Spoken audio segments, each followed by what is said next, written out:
belajar kali ini adalah tentang mata dan kacamata yang dipakai untuk membantunya. Ada beberapa istilah-istilah baru yang terkait sama bahan tentang mata kali ini, yaitu adalah yang pertama, itu adalah PP atau punctum proximum, titik dekat, adalah titik yang paling dekat yang masih dapat dilihat dengan jelas oleh mata. Jadi ada batas tertentu di mana itu adalah posisi yang paling dekat dengan mata. Misalnya kita ambil angka 30. 30 itu adalah titik yang paling dekat dengan mata. Jadi lebih jauh dari 30 akan jelas, tetapi kurang dari 30 dia nggak jelas. Kelihatan, tapi dia nggak jelas. Jadi kata-kata jelas ini harus sangat diperhatikan. Kurang dari dia nggak jelas, lebih dari dia itu jelas. Itu pengertian daripada titik dekat. PR atau punctum remotum itu adalah titik jauh, adalah titik paling jauh yang dapat dilihat dengan jelas oleh mata. Jadi kalau misalkan ada seseorang, katakanlah saya ambil contoh si A, itu dia mempunyai titik jauh 3 meter. Sedangkan B itu mempunyai titik jauh katakanlah 4 meter. Jadi dari antara mereka berdua siapa yang lebih parah? B itu paling jauh, bisa ngelihat sampai 4 meter. Artinya kalau lebih dari 4 meter dia nggak jelas. Kurang dari 4 meter dia masih jelas. Si A paling jauh dia hanya bisa melihat 3 meter. Jadi dalam hal ini A itu dia lebih parah daripada B. Semakin parah berarti dia semakin mendekati mata. Nah sementara kalau misalkan kita bicara tentang titik dekat, misalnya si D, PP-nya D itu adalah 40 cm. Sedangkan PP-nya C 40 cm, PP-nya D misalnya adalah 60 cm. Berarti artinya C itu paling dekat itu dia bisa ngelihatnya 40 cm, sedangkan D 60 cm. Berarti artinya benda-benda yang dia tuh kayak mungkin dia lagi membaca majalah atau surat kabar.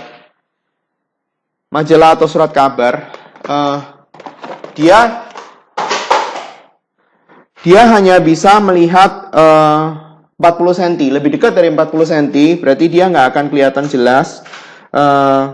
Di atas 40 cm, berarti dia kelihatan jelas. Jadi kalau misalkan ada surat kabar yang dia tuh di posisi 40 cm, C bisa baca, sedangkan D nggak bisa baca. Jadi matanya D itu akan lebih parah daripada C. Jadi kalau misalkan kita kasih batas penglihatan orang itu terentang dari antara PP, lebih kecil daripada PP nggak jelas, lebih besar daripada PR nggak jelas. Jadi ini adalah batas terkecil, sementara PR itu adalah batas terbesar. Untuk mata normal, yaitu adalah mata emetrop atau mungkin bisa disebut sebagai emetropi atau mata normal, maka nilai PP itu terentang di antara 25 sampai 30 cm. Jadi ini adalah jarak baca yang seharusnya untuk orang normal. Sementara titik jauh itu dia sampai tak terhingga. Kita akan melihat dulu video bagaimana caranya mata bisa melihat suatu benda. Jadi ada break sebentar untuk belajar tentang hitungannya. Jadi ini adalah cerita tentang bagaimana mata bisa melihat suatu benda.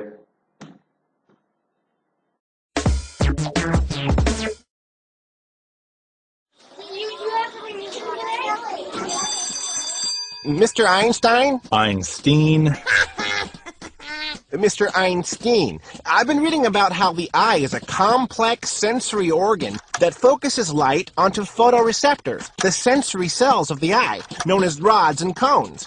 But how does light actually enter the eye so I can see objects? Here's how it works. The eye is broken into two compartments that are separated by the lens and the ciliary body, a watery compartment in the front of the eye, and a compartment filled with a gel-like material in the larger rear area of the eye.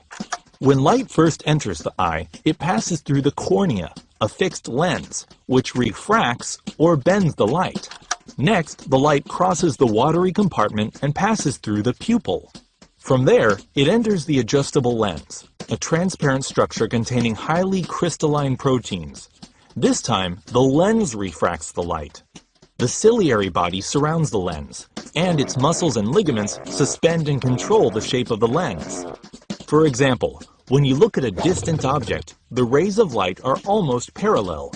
Therefore, the lens can remain flat and focused on the retina, the inner layer of the eye that contains the photoreceptors. However, when you look at objects that are up close, the lens has to adjust to the scattered light rays.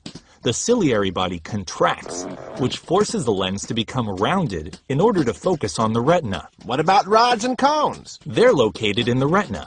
Due to the refraction of light from the cornea and the lens, the image projected on the retina is inverted and reversed from left to right. After passing through several cellular layers, the light reaches the rods and cones. Rods and cones convert light energy into electrical impulses, which eventually reach the optic nerve. What does the optic nerve do? The optic nerve transmits visual information from the retina to the brain. The area in the brain where the visual information ends up is known as the visual cortex. The visual cortex compiles all the information sent to us from the eye and through the optic nerve. And this is how the brain lets us see the world. Drew!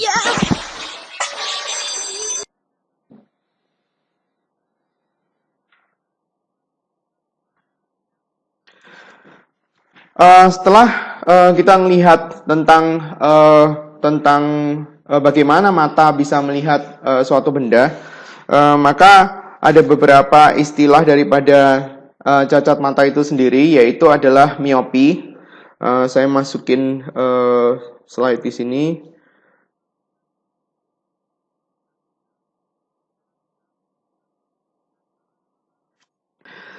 Kondisi mata yang nggak normal, katakanlah kita bilang dia sebagai cacat mata. Cacat mata itu ada 3, yaitu adalah cacat mata miopi. Itu adalah rabun jauh, di mana seseorang itu tidak dapat melihat benda yang jauh. Jadi kalau dia rabun jauh, dia tidak bisa melihat jauh. Mungkin saya masuk ke bagian video dulu agar supaya memberikan gambaran kenapa dia bisa terjadi mata miopi atau rabun jauh ini. Myopia. Myopia is an eye defect due to which the eye is not able to see distant objects clearly. This occurs when the light rays entering the eye converge in front of the retina in the vitreous body.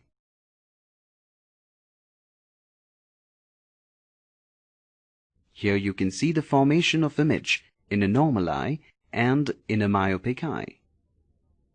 In the case of a normal eye, the rays of light from the flower fall on the eye and converge on the retina, whereas in the case of a myopic eye, the light rays are focused in front of the retina. Myopia is caused due to elongation of the eyeball, that is, the distance between the retina and the eye lens is increased. Decrease in the focal length of the eye lens.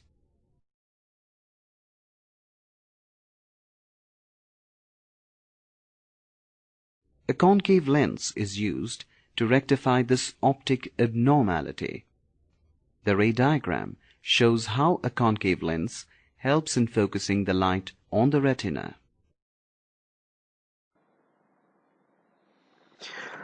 Oke, kembali lagi ke bagian tentang miopi. Jadi tadi sudah ada video yang diperlihatkan tentang rabun jauh itu.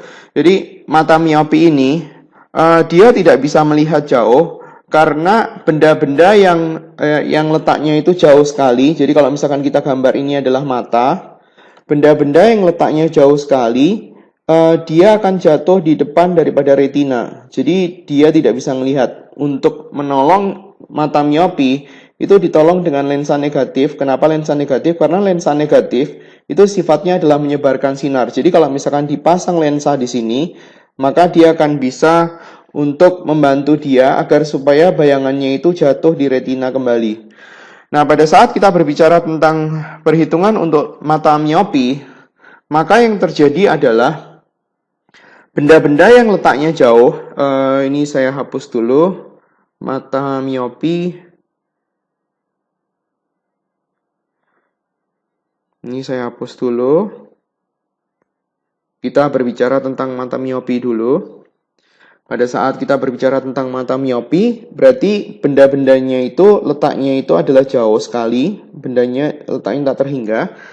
Dan pada saat mata miopi ini mata, posisi bendanya itu misalkan di sini, dan ini adalah posisi benda yang jauh sekali, S sama dengan tak terhingga.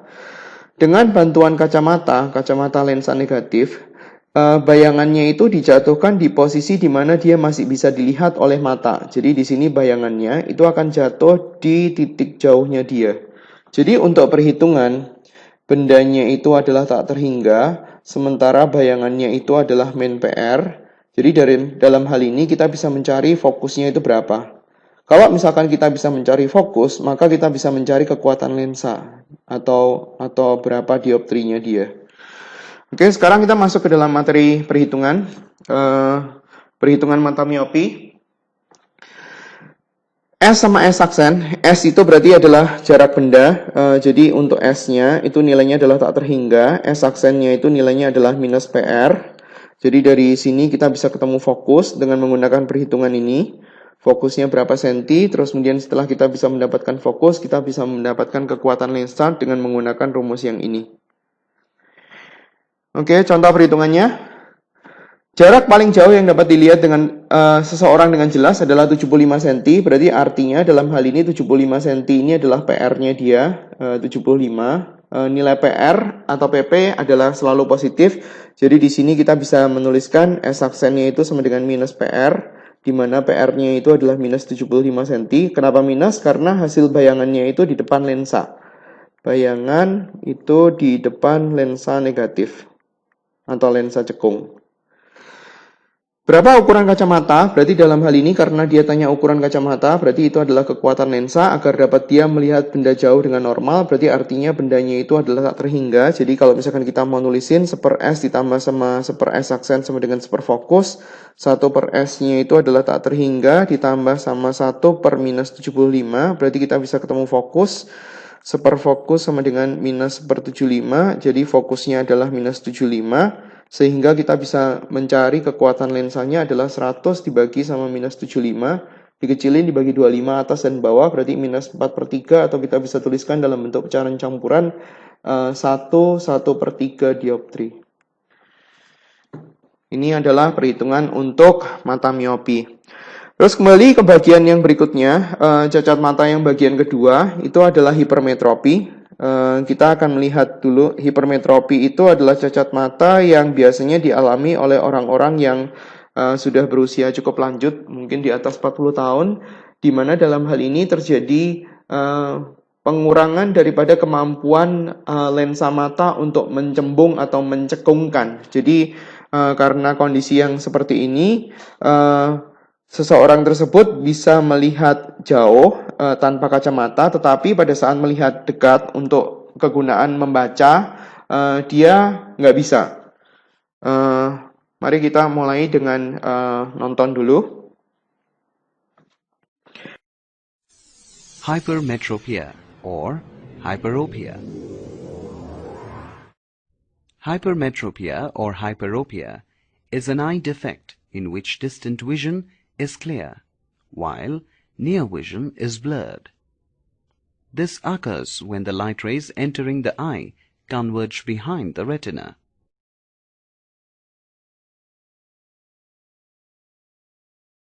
Here you can see the formation of image in a normal eye and in a hypermetropic eye. In the case of a normal eye, the rays of light from the flower fall on the eye and converge on the retina.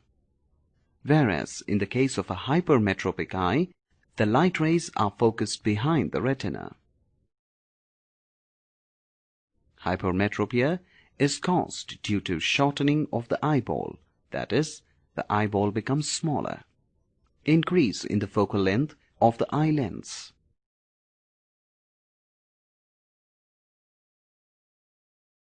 A convex lens is used to rectify this optic abnormality. The ray diagram shows how a convex lens helps in focusing the light on the retina.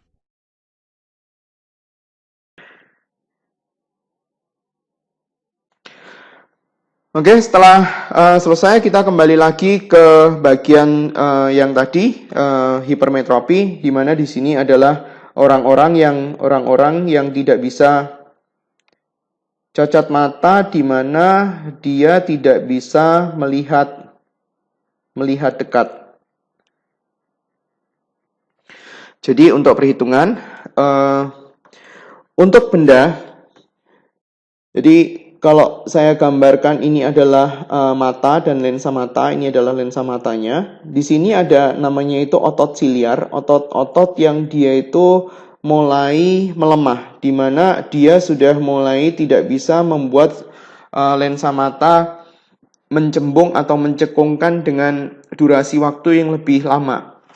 Jadi benda-benda yang letaknya dekat, benda-benda yang letaknya itu dekat digambarkan dengan posisi titik seperti ini, bayangannya akan jatuh di belakang retina. Ini adalah tempat terbentuknya bayangan. Ini adalah retinanya. Terus kemudian di sini ini adalah otot siliar. Terus kemudian ini adalah lensa matanya. Jadi dia dibantu dengan lensa cembung. Lensa cembung ini adalah lensa kacamata yang diletakkan di depan matanya dia, sehingga dia bisa membantu agar supaya bayangan itu jatuh di retina. Jadi lensa positif ini dipakai untuk membantu agar supaya bayangan itu lebih terkumpul. Karena sifat daripada lensa positif itu adalah mengumpulkan bayangan. Bayangan lebih terkumpul. Jadi yang dilakukan oleh lensa positif adalah, jadi kalau ini adalah lensa matanya, lensa positif itu posisinya di sebelah sini, maka benda-benda yang letaknya dekat, benda-benda yang posisinya itu adalah 25 cm, malah oleh kacamata itu dijauhkan di posisi yang lebih jauh, di posisi titik dekatnya dia. Jadi semakin parah, semakin posisinya itu semakin menjauh. Ini misalkan PP yang pertama pada saat dia katakanlah masih berusia 40 tahun atau 45 tahun. Terus kemudian ini adalah PP yang kedua, S-aksen sama dengan minus PP yang kedua. Misalkan pada saat itu sudah terjadi PP yang 50 atau 60 cm. Jadi semakin lama dia akan semakin jauh jatuhin bayangannya. Kenapa minus? Karena hasil bayangannya itu berada di depan lensa. Jadi untuk perhitungan, bendanya itu biasanya 25 cm atau mungkin tergantung dari soal. Kalau soalnya 30 cm berarti tinggal ditulis 30 cm. Bayangannya itu jatuhnya di min PP. Jadi sebenarnya nggak terlalu susah pada saat kita bicara tentang rabun dekat. Berarti benda-benda yang dilihat itu adalah benda dekat. Benda dekat berarti artinya 25 cm. Terus kemudian bayangannya itu jatuhnya di titik dekat. Jadi posisinya semua untuk jarak dekat. Dari sini perhitungannya ketemu fokus dan fokusnya itu akan selalu positif. Nanti hasil perhitungannya, terus kemudian setelah ketemu fokus kita bisa mencari kekuatan lensanya berapa dioptri. Ini contoh perhitungannya. Seorang hipermetropi berarti artinya dalam hal ini dia adalah rabun dekat. Dia menggunakan kacamata plus 2. Artinya di sini dioptrinya kekuatan lensanya itu adalah plus 2 dioptri. Nggak ada satuan tapi itu satuannya adalah dioptri. P sama dengan 100 dibagi fokus. Jadi kalau misalkan kita nyari tahu fokus berarti adalah 100 dibagi 2 dan itu adalah 50 cm. Berapakah titik dekat orang itu? Jadi yang ditanyakan dia adalah PP-nya. Jadi dalam hal ini untuk rabun dekat bendanya sudah pasti posisinya adalah 25. Jadi tujuan dia pakai kacamata adalah agar supaya dia sama kayak seperti orang normal yang bisa baca di 25 cm. Jadi tinggal dihitung, S-nya dimasukin ke perhitungan, 1/S ditambah 1/S aksen sama dengan 1/4 fokus, S-nya diketahui 25, S aksennya kita nggak tahu, fokusnya di sini itu 50, dipindah ruas, 1/S aksen sama dengan 1/50 dikurangi 1/25, sama nyebut, berarti di sini 1 dikurangi 2, adalah min 1/50, jadi kita bisa mencari S aksennya sama dengan 50, padahal S aksen itu sama dengan min PP. Jadi kita bisa tahu bahwa min 50 sama dengan minus PP, PP-nya adalah sama dengan 50, berarti titik dekatnya orang itu adalah 50 cm. Terus kemudian bagian yang terakhir adalah tentang presbiopi. Presbiopi itu adalah rabun dekat dan rabun jauh sekaligus. Jadi presbiopi, kalau misalkan kita tulis, itu adalah miopi dan hipermetropi sekaligus. Kalau misalkan kita gambarkan kacamatanya dia itu akan kayak seperti kebelah. Jadi di sini katakanlah ini adalah gambar kacamata. Bagian daripada yang atas itu buat ngelihat jauh. Jadi kacamatanya kacamata minus, sementara bagian yang bawah itu adalah kacamata positif. Nah, kadang-kadang kacamata ini dipakai buat orang-orang yang miopi yang dia itu sedang terapi. Jadi maksudnya kadang-kadang ada satu cara untuk menurunkan minus daripada seseorang, minus kacamata daripada seseorang dengan cara melakukan terapi. Dan pada saat melakukan terapi ini, dokter biasanya memberikan kacamata khusus yang sifatnya kurang lebih hampir sama kayak seperti presbiopi. Tetapi kacamata ini setiap 2 atau 3 bulan sekali kacamatanya akan berganti karena mungkin unsur yang dia itu cenderung membaik. Jadi dia ada cara tertentu yang sebenarnya mirip dengan presbiopi. Pada saat kita mau melakukan perhitungan untuk presbiopi, kita melakukan perhitungan terpisah, miopi sendiri, hipermetropi sendiri. Jadi dia diperlakukan seakan-akan seperti 2 soal berbeda. Contoh soal presbiopi seperti ini, jarak terjauh yang masih dapat dilihat dengan jelas oleh seorang tua adalah 80 cm, berarti ini adalah PR-nya dia. Ingat, itu adalah titik jauh. PR itu adalah punctum proximum, jadi kita kayak seakan-akan kita bagi 2 soalnya. PR-nya itu adalah 80 cm. Untuk membaca tanpa berkacamata, ia harus meletakkan bacaannya 45 cm dari mata. Berarti artinya kalau dia nggak pakai kacamata, berarti ini adalah kemampuan dia yang sesungguhnya. Kemampuan dia sesungguhnya itu menunjukkan bahwa titik dekatnya itu 45 cm. Artinya dia membaca lebih dari 45 cm jelas, misalkan 47 cm, dia masih bisa kelihatan tanpa kacamata. Tetapi kalau misalkan dia mau membaca 40 cm, itu dia nggak jelas. Jadi dia harus menggunakan kacamata kalau kurang dari 45 cm. Jadi kita ngitung sendiri-sendiri, dari PR itu kita bisa nyari tahu S-aksen. S-aksennya sama dengan minus 80 cm. Sementara untuk perhitungan rabun jauh, S-nya adalah tak terhingga. Jadi kalau misalkan kita substitusi kebersamaan 1/S ditambah 1/S aksen sama dengan 1/fokus, 1 tak terhingga nilainya adalah 0, S aksennya nilainya adalah 80, berarti kita bisa ketemu fokusnya. Dalam hal ini adalah minus 80 cm. Jadi kekuatan lensanya adalah 100 dibagi sama minus 80, hasilnya adalah minus 5/4 dioptri. Itu adalah perhitungan untuk rabun jauhnya dia. Nah, sementara untuk perhitungan rabun dekatnya dia, bayangannya untuk titik dekat, untuk penglihatan dekat, itu adalah minus 45 cm, karena S-aksen itu adalah sama dengan minus PP, bendanya itu letaknya adalah 25 cm, jadi kalau misalkan kita menghitung, 1/S ditambah sama 1/S aksen sama dengan 1/fokus, 1/S, S-nya itu adalah 25 cm, 1/S aksennya itu adalah minus 45 cm. Jadi kita harus nyari tahu KPK dari ini. Berapa KPK-nya? 25 itu asalnya dari 5 kali 5. Ini berarti 5 kali 5 kali 9. Berarti dari sini ke sini penyebutnya ini berarti dia dikali sama 9. Dari penyebut ini, dari penyebut min 45, jadi 5 kali 5 kali 9 berarti dikali sama minus 5. Berarti kita bisa mencari fokusnya. 4 dibagi sama 5 kali 5 kali 9. Fokus. Fokusnya bisa ketemu. Dihitung pakai angka boleh, dibiarin boleh. 5 kali 5 kali 9 dibagi sama 4. Ya kalau kita mau mencari berarti 25 kali 9, 225/4. Satuannya cm. Berarti kita bisa mencari dioptrinya. Yaitu adalah 100 dibagi sama fokus. 225 dibagi 4, ini dibagi 25, ini dibagi 25 dapatnya 9, berarti hasilnya adalah 16/9 dioptri atau 1/7/9 dioptri. Tujuan soal adalah supaya ia dapat melihat jauh dengan jelas dan dapat membaca pada jarak baca. Berapakah ukuran kacamata? Berarti kita tinggal ngomong ukuran kacamata untuk negatif adalah minus 5/4 dioptri, ukuran kacamata untuk lensa positif adalah 1/7/9 dioptri. Itu adalah semua penjelasan untuk perhitungan mata dan kacamata. Terima kasih atas perhatiannya.